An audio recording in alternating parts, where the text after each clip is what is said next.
আসসালামু আলাইকুম, আমি সোহেল ফজদার। আজ আমার এই ভিডিওর মাধ্যমে আপনাদেরকে দেখাচ্ছি রাঙামাটির বিলাইছড়ি উপজেলার এই পাহাড়ি সুন্দর প্রাকৃতিক দৃশ্য।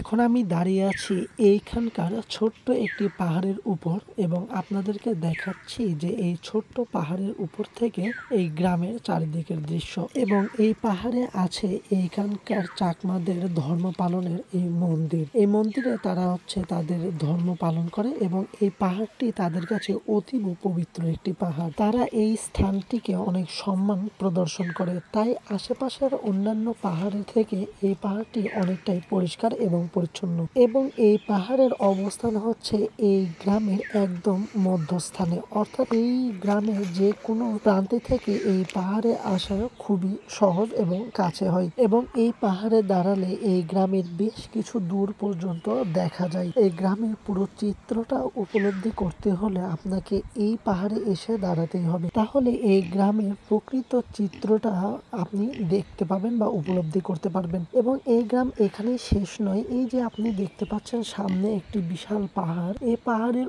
ওই পাশেও এই গ্রামটি আছে, অর্থাৎ এই বিলাইছড়ি উপজেলার বলতে পারেন যে সব থেকে বড় গ্রাম এইটি। তো বন্ধুরা, এই পাহাড়ি দৃশ্য আপনাদের কতটুকু ভালো লেগেছে তা অবশ্যই কমেন্টের মাধ্যমে জানাবেন এবং ফলো দিয়ে সাথেই থাকবেন।